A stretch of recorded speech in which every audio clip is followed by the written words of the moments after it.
Good evening. So I am going to report out on access. The state has changed the name now for our student population. So I did put parentheses our ELLs, that's what we were called last year, but going forward we're going to be called multilingual learners, and the acronym will be ML, just so that as we transition everyone understands the population that I'm speaking of. So access itself actually stands for assessing, comprehension, and communication in English state to state.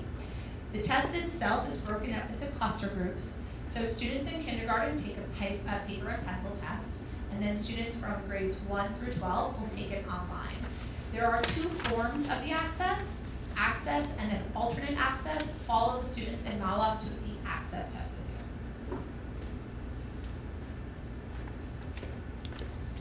This year we had 66 students who participated in the access. I'm going to be comparing it to the cohort from last year, which was 58. So the population in general is very transient. There are 36 students in particular that I can compare from 2022 to the test in 2023.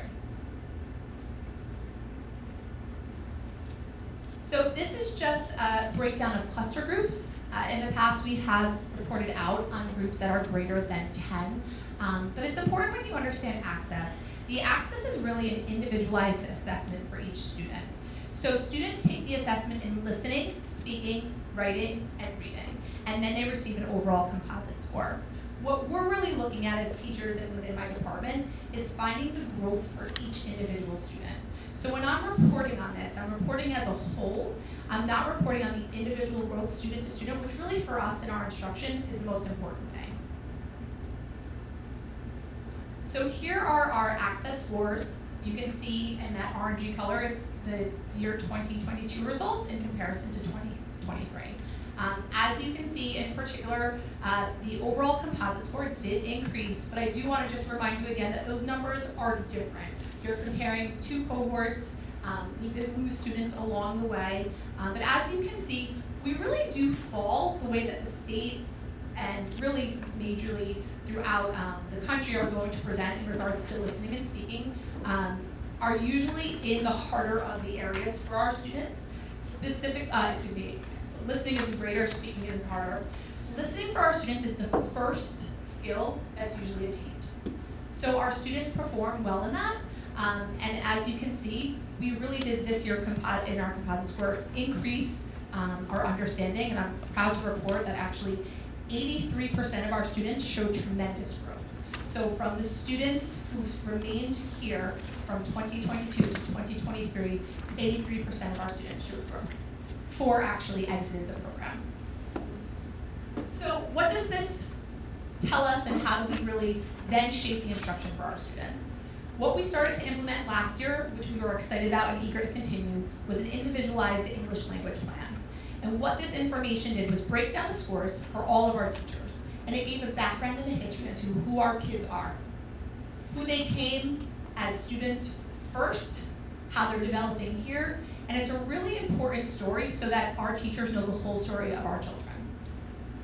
That is now being uploaded into real time so any teacher can access it, and they are really adapted as we go throughout the year and we gather more information from our students. What these scores also allowed us to do was sit back and say, what do we need to do to provide instruction specifically for our students? So we used the test scores to work with the principals and group our students based upon proficiency. So starting in September, I'm really excited to share that we'll be able to target instruction specifically to individual students' needs based on proficiency level. We also, thanks to Dr. Bonino and the rest of the administration, were able to SIOP train 29 teachers. And that's a really big deal because what that allows us to do is keep our multilingual learners in their regular setting classrooms and provide our teachers the opportunity to push in to support our students in content-specific classes. The reason why this is so important is because Access actually assesses students not on their speaking skills and having a conversation, if Dennis and I were just speaking. They're assessing our students specifically on how they speak to content. So allowing our students to stay in social studies classes, science classes, they're going to have the opportunity to continue to grow and develop their content-specific vocabulary. Instructional supports, we were able to use money from a grant last year to acquire Lexia English, which really is a support system that creates an individualized plan for students. So students go in and take a diagnostic, and then based upon how they performed on their diagnostic, the program itself then levels them. This is aligned with the WIDA standards, so we have an idea of who's developing, who's emerging, and who's bridging. We also now have iReady, and this past week I had the opportunity to sit with the iReady team where they shared all of their resources specifically to our multilingual learners, so I'm extremely excited about that, as that also is individualized planning and instruction.